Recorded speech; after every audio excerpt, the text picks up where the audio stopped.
ठाकरेंच्या शिवसेनेच्या संसदीय दलाची आज बैठक। उपस्थित राहण्यासाठी सर्व खासदारांना व्हीप जारी। अनुपस्थित राहिल्यास शिस्तभंगाच्या कारवाईचा इशारा। बंडखोर खासदारांना कायद्याच्या कचाट्यात अडकवण्याचा ठाकरे सेनेचा प्लॅन। Operation टायगरमध्ये twist. 6 पैकी 2 खासदारांची पत्रावर सही नाही। 2 खासदार आज बैठकीला हजर राहणार। ठाकरे सेनेला आशा। सूत्रांची माहिती, आजची बैठक निर्णायक ठरणार।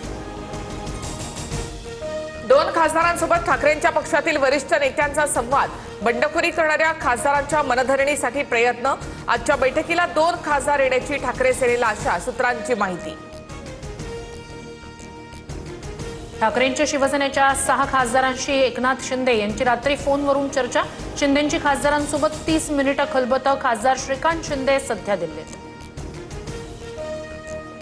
ओमराजे निंबाळकर 3 तास पुणे विमानतळावरच होते। दिल्लीला न गेल्याचा ओमराजे निंबाळकरांचा दावा। तर अजूनही तुम्ही ठाकरेंसोबत आहात का, या प्रश्नावर ओमराजे निरुत्तर। बाळासाहेब ठाकरे यांच्या विचारांना मानणारे वर्धापन दिनाच्या कार्यक्रमात दिसतील। शिवसेना वर्धापन दिनाच्या पार्श्वभूमीवर केंद्रीय राज्यमंत्री प्रतापराव जाधव यांचं वक्तव्य। ठाकरेंचे बंडखोर खासदार उद्या शिवसेनेत प्रवेश करणार असल्याच्या चर्चा। शेतकरी नेते रविकांत तुपकरांच्या उपोषणाचे राज्यभरात पडसाद। मुंबईमध्ये समर्थकांकडून जलसमाधीचा प्रयत्न, तर मेहकर हिवरा तलाठी कार्यालय पेटवलं। तुपकरांची प्रकृती खालावत असल्यामुळे शेतकरी आक्रमक।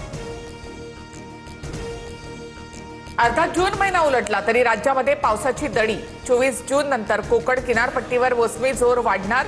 पुढील 4 ते 5 दिवसात काही भागात हलक्या सरींचा अंदाज, तर विदर्भात उष्णतेची लाट कायम। ठाण्यामध्ये पाणी कपातीत वाढ होण्याची शक्यता। आठवड्यातून 24 तासांचं वॉटर शटडाऊन करण्याचा विचार। सध्या ठाण्यात 15 दिवसातून फक्त 12 तासांचा वॉटर शटडाऊन सुरू।